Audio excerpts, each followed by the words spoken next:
Hello everyone, कैसे हो आप सभी। आई होप कि सभी लोग अच्छे होंगे, स्वस्थ होंगे, मस्त होंगे। आप सबकी प्रिपरेशन भी चल रही होगी। तो सभी जो लोग क्लास में जुड़ जाइए। सोशोलॉजी प्रैक्टिस सेट आपकी स्टार्ट हो चुकी है। प्रैक्टिस सेट आपके आने वाले exam UGC net, PGT, GIC, assistant professor, sociology संबंधित कोई भी एग्जाम हो, हर एक के लिए मस्ट है।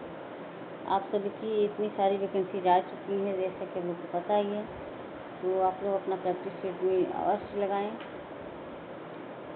और डेली सुबह 9 बजे आप लोगों का यूपी जीके जीएस की एमसीक्यू करवाई जा रही है टॉपिक वाइज। तो वहाँ भी आप लोग अवश्य जुड़े। जैसे कि आप लोग जानते हैं, इंटीग्रेटेड और जीआईसी का जो फॉर्म आया हुआ है, इसमें 40 नंबर का जीके जीएस का क्वेश्चन पूछा जाता है, जनरल पेपर, जिसमें से जीएस भी उसमें शामिल है। तो आप लोग अवश्य जीके जीएस यूपी जीके का क्वेश्चन जरूर देखें आप लोग। इसलिए सोच करके हम यहाँ पर यूपी जीएस का करा रहे हैं, जीके जीएस का। तो आप लोग जरूर जुड़ें सुबह 9 बजे से। ये क्लास तो आप लोग जानते हैं 8:30 बजे चलती है। फ्रेंड्स सभी लोग बस शेयर कर दें। आज का ये फर्स्ट क्वेश्चन है, निम्न कथनों में से कौन सा सही नहीं है। कौन सा सही नहीं है। पदार्थ चेतना की उपज है, न कि चेतना पदार्थ की उपज है। पदार्थ चेतना की उपज है, न कि चेतना पदार्थ की उपज है। द्वंद्ववाद निषेध के निषेध नियम पर आधारित है। विकास सरल से जटिल की ओर होता है। मार्क्स ने द्वंद्व का विचार हीगल से लिया है। मार्क्स ने द्वंद्व का विचार किससे लिया है? हीगल से लिया है। कौन सा सही नहीं है, ये पूछा है यहाँ पर। पदार्थ चेतना की उपज है, न कि चेतना पदार्थ की उपज है।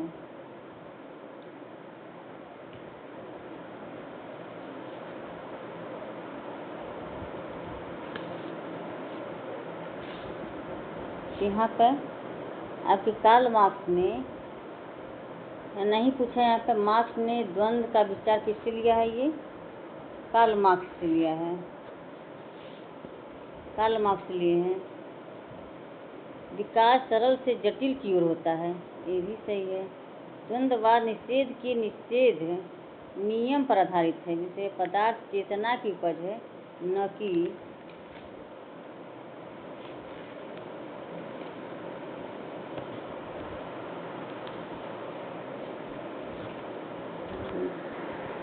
यहाँ पे क्या दिया है? पदार्थ चेतना की उपज है, न कि चेतना पदार्थ की उपज है।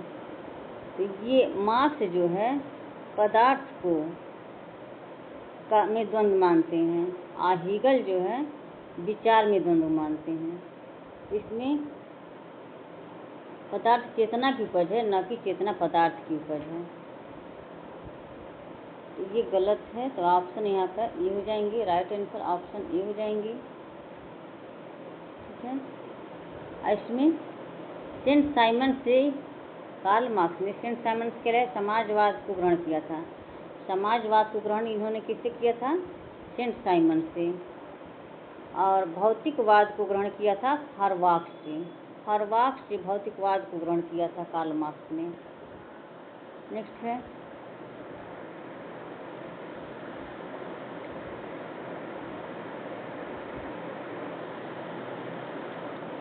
निम्न में से कौन सी स्थिति कार्ल मार्क्स की दृष्टि में वर्ग का निर्माण करने के लिए जरूरी नहीं है? निम्न में से कौन सी स्थिति कार्ल मार्क्स की दृष्टि में वर्ग का निर्माण करने के लिए जरूरी नहीं है या नहीं पूछा हुआ है?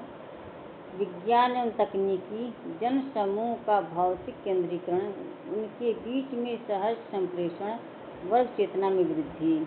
तो इसका राइट आंसर क्या हो जाएंगे? सभी कमेंट में बताएं। या नहीं पूछा हुआ? जन समूह का भौतिक केंद्रीकरण, उनके बीच में सहज संप्रेषण, वर्ग चेतना में वृद्धि।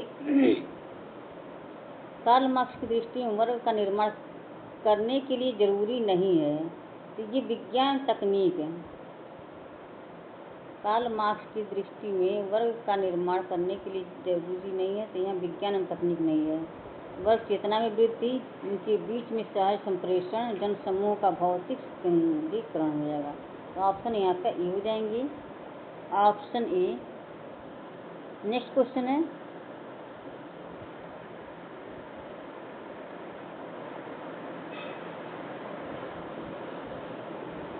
स्वयं में वर्ग और स्वयं के लिए वर्ग के बीच अंतर किसने किया है? स्वयं में वर्ग, स्वयं के लिए वर्ग अंतर किसने किया? Levy स्ट्रास, Karl Marx, weber, Rolf डेहरेनडॉर्फ। स्वयं में वर्ग, स्वयं के लिए वर्ग अंतर किसने किया है? कार्ल मार्क्स ने। ऑप्शन बी हो जाएंगे। नेक्स्ट क्वेश्चन है,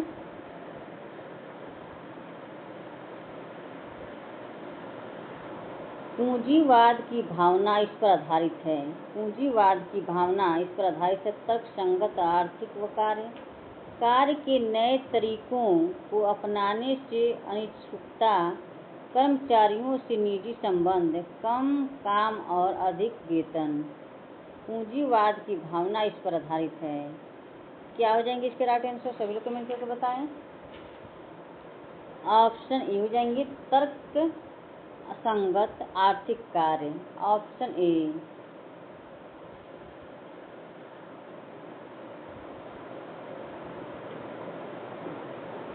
मार्क्स ने अपनी किस पुस्तक में ऐतिहासिक भौतिकवाद का वर्णन किया है? मार्क्स ने अपनी किस पुस्तक में ऐतिहासिक भौतिकवाद का वर्णन किया है? मार्क्स ने अपनी किस पुस्तक में ऐतिहासिक भौतिकवाद का वर्णन किया है? The poverty of philosophy, manifesto of communist party, the class struggle in France, the German ideology. क्या हो जाएंगे इसके राइट आंसर? सभी लोग कमेंट में बताएं। तो इसमें the German ideology. Option D हो जाएंगे। Option D, the German ideology.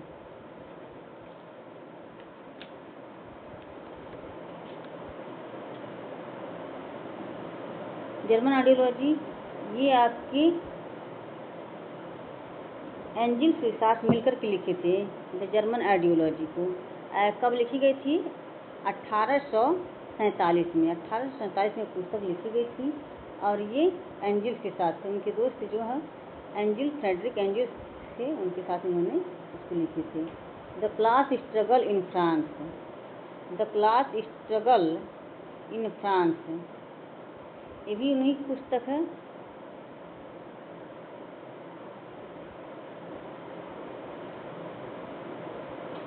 Karl Marx की है। Manifesto of communist party, the poverty of philosophy, ये सब इन्हीं की एक कार्ल मार्क्स की पुस्तक है। द पॉवर्टी ऑफ फिलॉसफी ये 1847 में लिखी गई थी। ये भी 1847 में लिखी गई थी।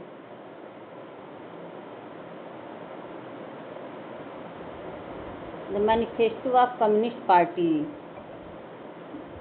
मैनिफेस्टो ऑफ कम्युनिस्ट पार्टी ये आपकी 1848 में लिखी गई थी। ठीक है। The class struggle in France ये 1848 से 50 के बीच में लिखी गई थी। कार्ल मार्क्स की पुस्तक है, डेट याद रखिएगा आप लोग। नेक्स्ट है, मार्क्स के अनुसार समाज की प्रकृति निर्भर करती है। मार्क्स के अनुसार समाज की प्रकृति, मार्क्स के अनुसार समाज की प्रकृति निर्भर करती है उत्पादन का तरीका, उत्पादन की शक्ति, उत्पादन के साधन, उत्पादन के संबंध। क्या हो जाएंगे इसके राइट आंसर? सभी लोग कमेंट में बताएं। ये उत्पादन के तरीके। Option A. नेक्स्ट है,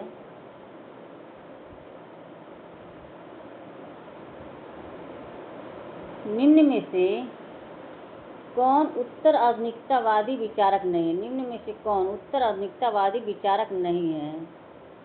जैक डेरिडा, मिशेल फूको, या बोडिलार्ड, उलिच बैक उत्तर आधुनिकतावादी विचारक नहीं है। इसका राइट आंसर क्या हो जाएंगे? जैक डेरिडा, मिशेल फूको, या बोडिलार्ड ये उत्तर आधुनिकता विचारकवादी हैं। उलिच बैक ये उत्तर आधुनिकतावादी विचारक नहीं है। तो ऑप्शन यहाँ पर डी हो जाएंगे। नेक्स्ट क्वेश्चन है,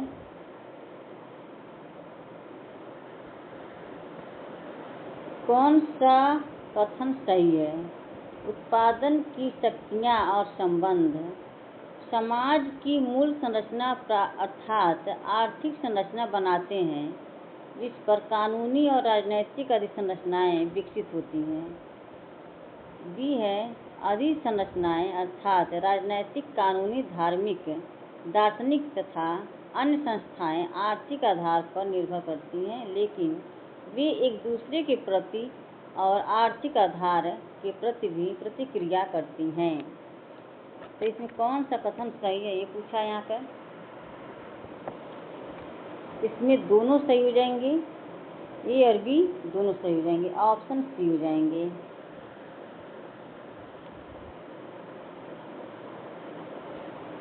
निम्न में से कौन आधुनिकीकरण से संबंधित नहीं है। निम्न में से कौन आधुनिकीकरण से संबंधित नहीं है या नहीं पूछा है। कृषि प्रधान अर्थव्यवस्था, तार्किकीकरण, उपलब्धि उन्मेष। क्या हो जाएंगे इसके राइट आंसर। डी हो जाएगा औद्योगिकरण और नगरीकरण।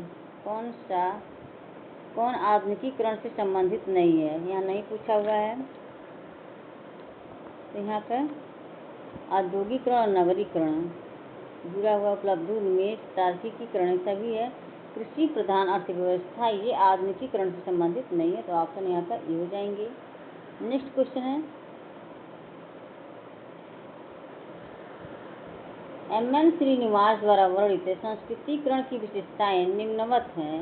इनमें से कौन सी विशेषता उनके वर्णन में सम्मिलित नहीं है या नहीं पूछा हुआ है। संस्कृतिकरण केवल हिंदू जातियों तक ही सीमित नहीं है। संस्कृतिकरण की प्रक्रिया का एक कार्य धर्म निरपेक्ष और धार्मिक स्थिति के बीच की खाई को पाटना था। यह प्रक्रिया केवल पद मूलक परिवर्तन होती है। जब एक सम्मिलित नहीं है, कौन एक जाति धर्मनिरपेक्ष शक्ति अर्जित करती है, तो उनके लिए उच्च परिस्थिति के परंपरागत प्रतीक जैसे प्रथाएं, अनुष्ठान, जीवन शैली आदि को अपनाना आवश्यक नहीं है। क्या हो जाएंगे इसके राइट आंसर। तो यहाँ पर ये गलत हो जाएगा। जब एक जाति धर्मनिरपेक्ष शक्ति अर्जित करती है, तो उसके लिए उच्च परिस्थिति के परंपरागत प्रतीक जैसे प्रथाएं, अनुष्ठान, जीवन शैली आदि को अपनाना आवश्यक नहीं है।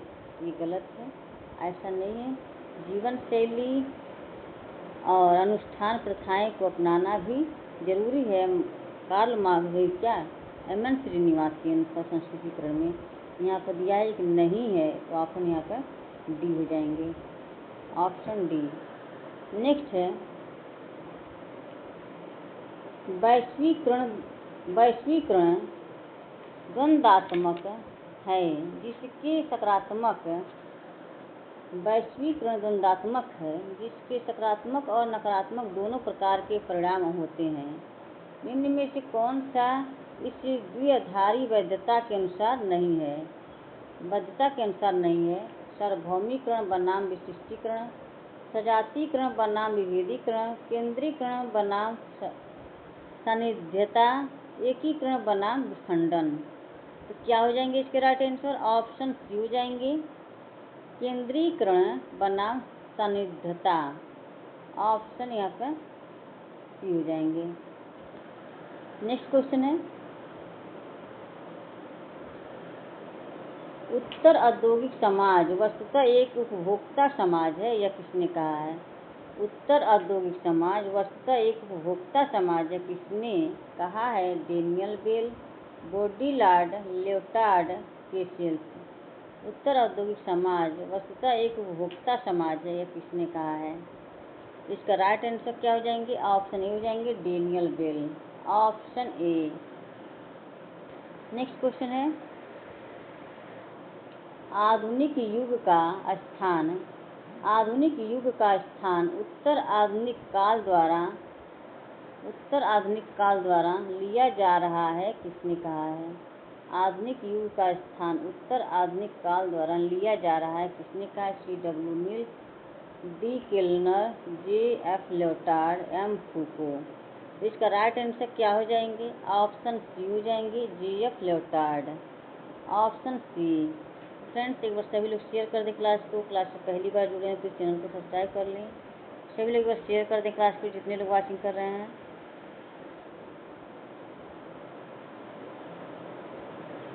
क्रियात्मक शोध उस कार्य का भाग है जिसका लक्ष्य विद्यमान अवस्थाओं को परिवर्तित करना होता है। यह किसने कहा है? क्रियात्मक शोध उस कार्य का भाग है जिसका लक्ष्य विद्यमान अवस्थाओं को परिवर्तित करना होता है। यह किसने कहा है? यंग, मोजर, गुडे एवं हॉट, एल्मर। इसका राइट आंसर क्या हो जाएंगे? सभी लोग कमेंट करके बताएं। ऑप्शन सी हो जाएंगे, गुडे एवं Hatt, option C. Next question है,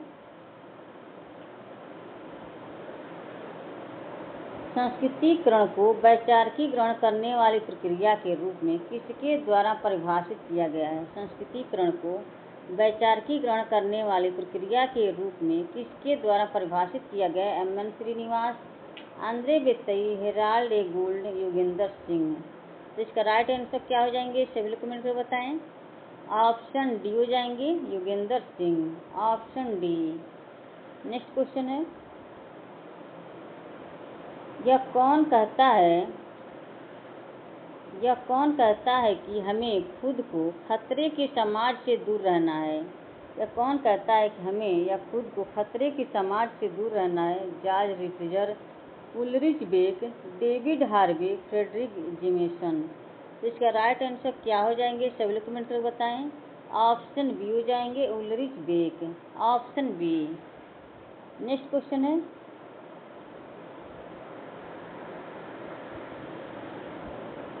किसने आत्म-सात्मीकरण की प्रक्रिया को प्रजाति संबंधों के चक्र के रूप में परिभाषित किया है? किसने आत्म-सात्मीकरण की प्रक्रिया को प्रजाति संबंधों के चक्र के रूप में परिभाषित किया है? Robert park, C.W. Mills, A.W. Green, J.L. Green. इसका राइट आंसर क्या हो जाएंगे?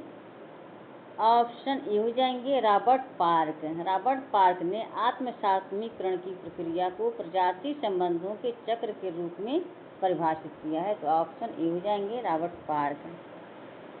नेक्स्ट क्वेश्चन है, निम्न में से किस विद्वान ने राष्ट्र का एक काल्पनिक समुदाय के रूप में परिभाषित किया है? निम्न में से किस विद्वान ने राष्ट्र का एक काल्पनिक समुदाय के रूप में परिभाषित किया है? Achin Vanaik, Benedict Anderson, Aijaz Ahmad, Anthony Giddens. तो इसका राइट आंसर क्या हो जाएंगे? सभी लोग कमेंट करके बताएं। इसका राइट आंसर ऑप्शन बी हो जाएंगे, Benedict Anderson, option B. Next question है,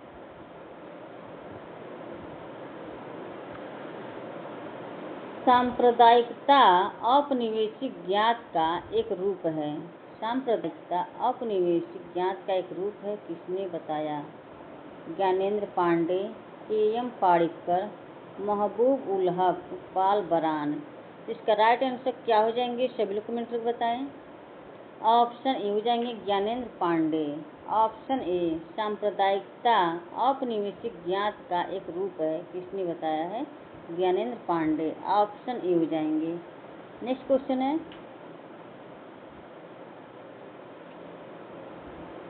किसने कहा है कि एक संयुक्त परिवार हमेशा रहने के लिए एक रोमांचक समूह है? किसने कहा है कि एक संयुक्त परिवार हमेशा रहने के लिए एक रोमांचक समूह है?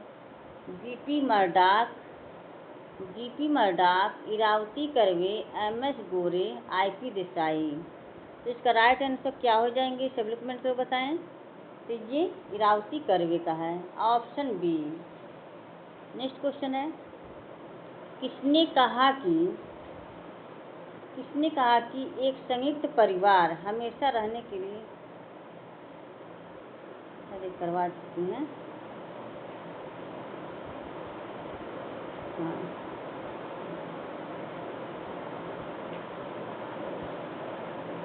यू फंक्शन और डिस फंक्शन की अवधारणाओं को किसने प्रस्तुत किया? यू फंक्शन और डिस फंक्शन की अवधारणा को किसने प्रस्तुत किया है? T. Parson, B. Malinowski, C.W. Mills, Marion जेलेबी। यू फंक्शन और डिस फंक्शन की अवधारणाओं को किसने प्रस्तुत किया है? तो इसका राइट आंसर क्या हो जाएंगे? सभी लोग कमेंट करके बताएं। ऑप्शन डी हो जाएंगे, Marion J Levy, option D. Next question है, एकता और फैलाव। एकता और फैलाव की अवधारणा किस गांव के अध्ययन से उभरी? एकता और फैलाव की अवधारणा किस गांव के अध्ययन से उभरी? सेनापुर, श्रीपुरम, हालापुर, मौरी। इसका राइट आंसर क्या हो जाएंगे? ऑप्शन ए हो जाएंगे Senapur, option A. Next question है, किसने कहा कि सोशियस एक लैटिन शब्द और लोगोस एक यूनानी शब्द है? इस प्रकार हमारा विज्ञान समाजशास्त्र दो भाषाओं की दोगली संतान है। सोशियस एक लैटिन शब्द और लोगोस एक यूनानी शब्द है। इस प्रकार हमारा विज्ञान यानी समाजशास्त्र दो भाषाओं की दोगली संतान। मैकाइवर एवं पेज, पी.ए. सोरोकिन, रॉबर्ट ब्रेस्टिट, के. डेविस। इसका राइट आंसर क्या हो जाएंगे? सभी कमेंट में बताएं। ऑप्शन सी हो जाएंगे Robert Bierstedt, option C. Next question है,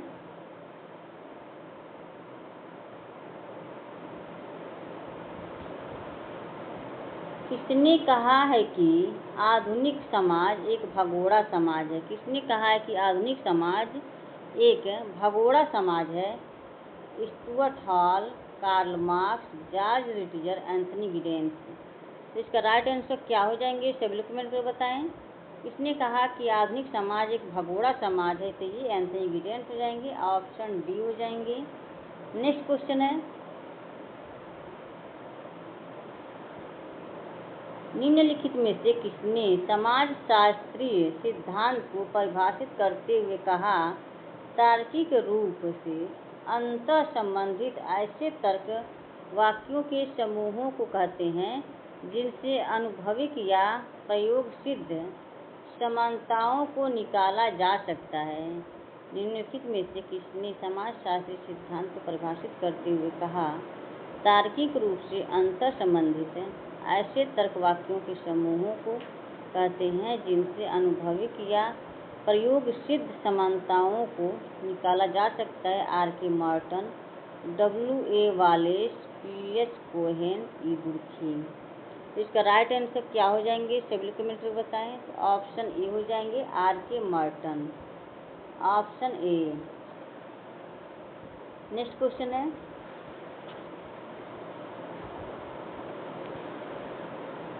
निम्नलिखित में से यह किसका मत है कि समाजशास्त्रीय स्तरीकरण सामाजिक स्तरीकरण का अभिप्राय व्यक्तियों के मध्य विद्यमान विभेदीकृत क्रम विन्यास से है? ये व्यक्ति दी गई सामाजिक व्यवस्था को नियमित करते हैं। Talcott Parsons, R K. Merton, Kingsley Davis, Robert मिस्केट। इसका राइट आंसर क्या हो जाएंगे? ऑप्शन ए हो जाएंगे Talcott Parsons, option A. Next question है, किसके विचार में उत्तर आधुनिक समाज जनसंचार समाज है? किसके विचार में उत्तर आधुनिक समाज जनसंचार समाज है? P.H. Cohen, G. बॉडिलार्ड, L.A. Coser, उपयुक्त में से कोई नहीं। इसका राइट आंसर क्या हो जाएंगे? ऑप्शन डी हो जाएंगे। किसके विचार में उत्तर आधुनिक समाज जनसंचार समाज है? तो ऑप्शन यहाँ पर डी हो जाएंगे, उपयुक्त में से कोई नहीं। नेक्स्ट क्वेश्चन है,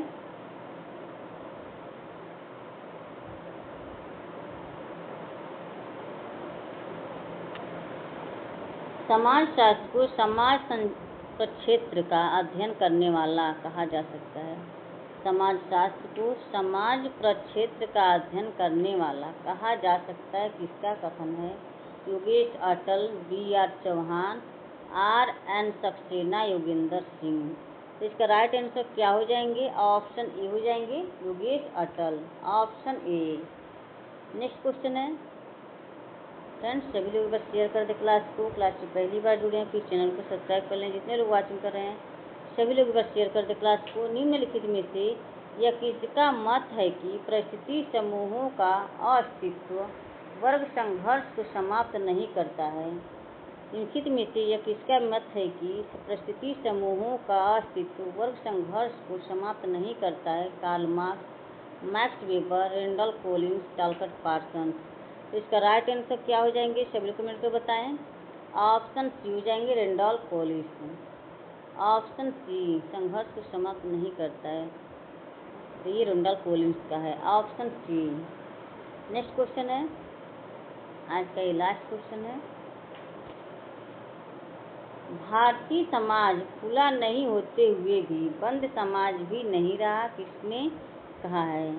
भारतीय समाज खुला नहीं होते हुए भी बंद समाज भी नहीं रहा, किसने कहा है? R K Mukherjee, D P Mukherjee, G S Ghurye, M N Srinivas. इसका राइट आंसर क्या हो जाएंगे, सभी लोग कमेंट कर बताएं। तो ये ऑप्शन बी हो जाएंगे, D P Mukherjee. D P Mukherjee ने कहा है कि भारतीय समाज खुला नहीं होते हुए भी बंद समाज भी नहीं रहा, ऑप्शन बी। फ्रेंड्स, आज का सेशन यहीं पे समाप्त होता है। आई होप कि क्लास पसंद आई हो। कमेंट करके ज़रूर बताइएगा आप लोग कि आज की क्लास कैसी लगी। मुझे आप लोगों के फीडबैक का इंतज़ार रहता है कि आप लोग फीडबैक जरूर देंगे, चाहे अच्छा हो या बुरा, कुछ भी आप लोग कमेंट जरूर बताया करें। तो फ्रेंड्स, तो okay, bye bye, take care. इसी तरह से आप बोलना की तरफ आगे बढ़ते रहें, हंसते रहे, मुस्कुराते रहे, स्वस्थ रहे, मस्त रहें। Bye bye, take care.